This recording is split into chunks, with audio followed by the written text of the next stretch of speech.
guys, it's your girl Abby and I'm back with another video. In this video, we are going to be talking about boundaries. Boundaries are a very hot topic in the media and for good reason.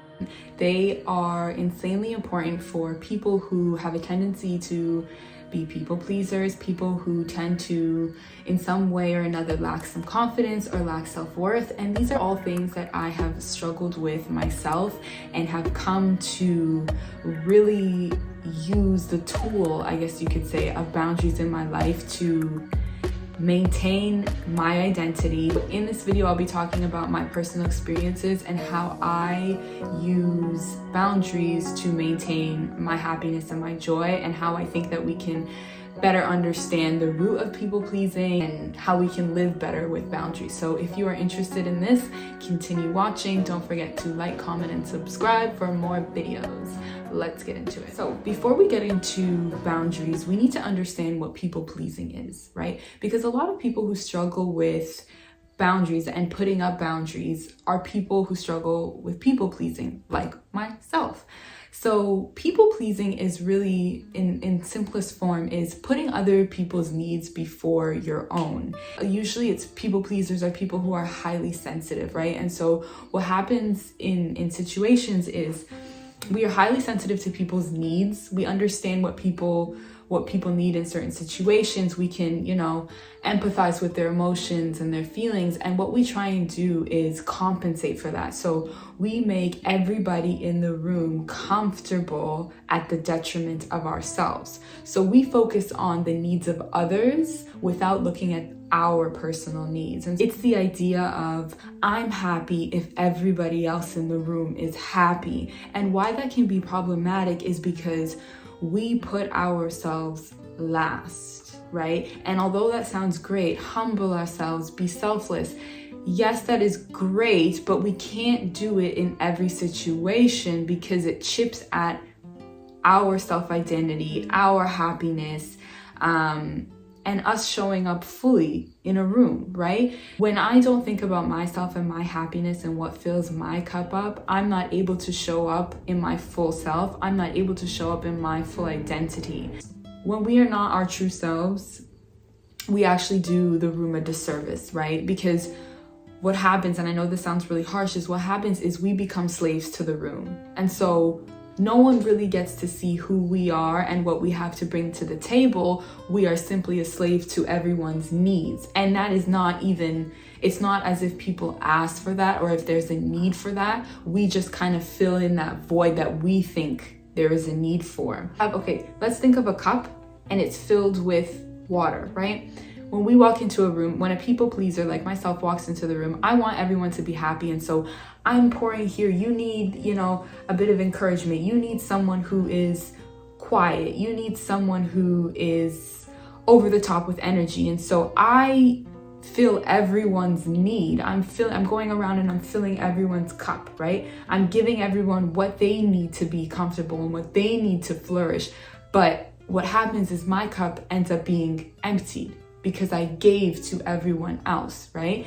And that's where boundaries come in, right? Boundaries are about allowing ourselves to fill other people, but not to the point where our cup becomes depleted. And so it's understanding our needs and the things that we need in order to be able to give, but also maintain.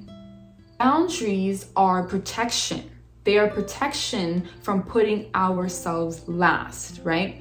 So the way I kind of understand boundaries is they are a warning sign, right? They're a warning sign that is right on our forehead, and it says, in order for you to have access to me, in order for you to be in connection with me, in order for us to have a friendship, in order for us to have a relationship, you need to come with this criteria.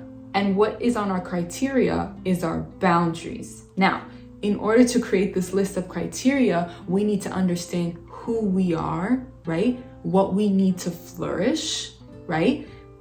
So that we can demand it from other people. And it's, the word is not demand because we're not demanding it, but that is our standard. That is our boundary, right? And why we put those boundaries in place is because it's protection, right?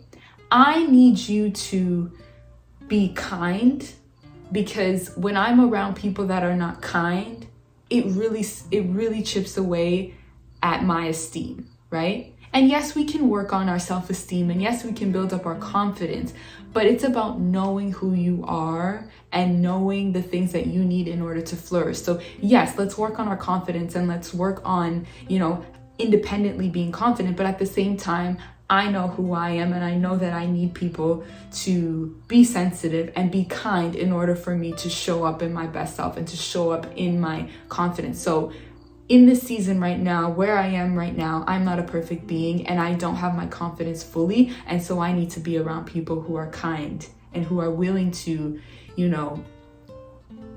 show up authentically and show up fully, but show up with kindness. And so understand who you are, understand the things that you need to flourish, and have that list plastered on your wall so that anyone that you are in relationship with, anyone that you are in connection with meets these standards, so that when you are in connection and when you have a relationship, a friendship, whatever it is, you are not being depleted, right? When we get into a relationship and we don't have our boundaries aligned, right? And we have no boundaries, we're just letting anybody have access to us.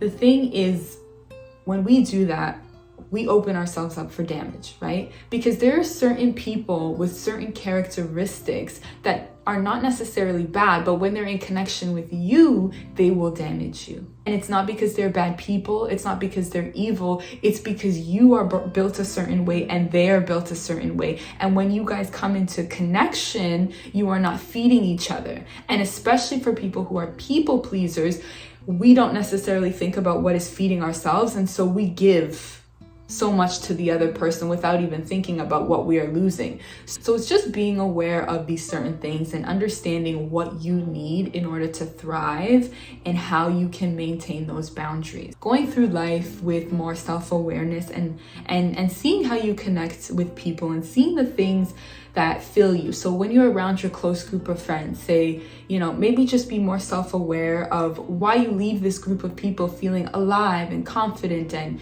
with a pep to your step, and why when you hang out with a different group of people, you feel depleted and you feel like, your self-confidence, your self-worth is diminishing. I can give an example. When I am dating people or getting to know people, the way in which I set up my boundaries is I mentally have a note of things that I need in order to feel fulfilled.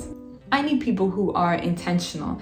And when people aren't intentional and are trying to get to know me or are trying to build a connection but don't have direct intentions, I tend to doubt myself. I deal with a lot of self-doubt. And so I need people who are intentional, because that intentionality brings me security and it makes me feel like I am safe. So that is the need that I have within myself. I have a need to feel safe, and I feel safe when people are intentional. Not everyone will understand your need just by knowing you. Sometimes we have to vocalize it, and that's fair, right? So 1, let's vocalize our needs. 2, let's see how their actions line up, right? Are they people who are intentional? If not, maybe they aren't meant to be in our lives. It doesn't have to do with anything to do with that other person. Just because that person can't meet our need doesn't mean that they are a bad person. Doesn't mean that they are a selfish person. It just simply means that this person and me, when we come together, we don't complement each other.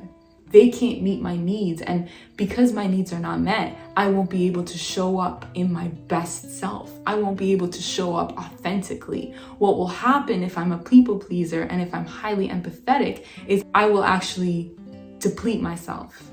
Them having access to me without having the standards of what I need is actually going to deplete me. It's actually what is going to damage me, because I will pour into their cup without them pouring into mine. Be honest with yourselves, and you don't have to say it out loud. You don't have to share it with anybody. Just be honest with yourself. And there's no shame and there's no guilt associated with it. Your needs are your needs, and there will be someone out there that meets your needs. So yeah, I guess practical steps that you can do to work on building boundaries is coming into the awareness of what you need to flourish. Coming into awareness of, you know, your deep needs, your desires and your needs and the things that you need to flourish. Also understanding that you deserve to be with someone, you deserve to have a friend that is willing to show up for you in the same way that you are willing to show up for them. I know this is a big problem for people pleasers, and it's a problem for me because I am so willing to give, but I should also expect that to be given to me, right? And so that is a boundary that I have is, you know, I am not going to be in connection with someone who takes.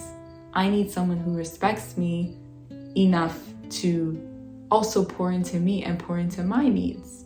Anyways, that is it for today. I think we touched on the surface level of what boundaries are. If you guys are interested to know more about boundaries, or we can talk about boundaries in a different sense, comment down below the struggles that you've had with boundaries, or some questions, perspectives that you want to dive deeper into, and we can get into that here. Yeah, thank you guys for watching. I appreciate you all, and I'll see you guys next time. Bye.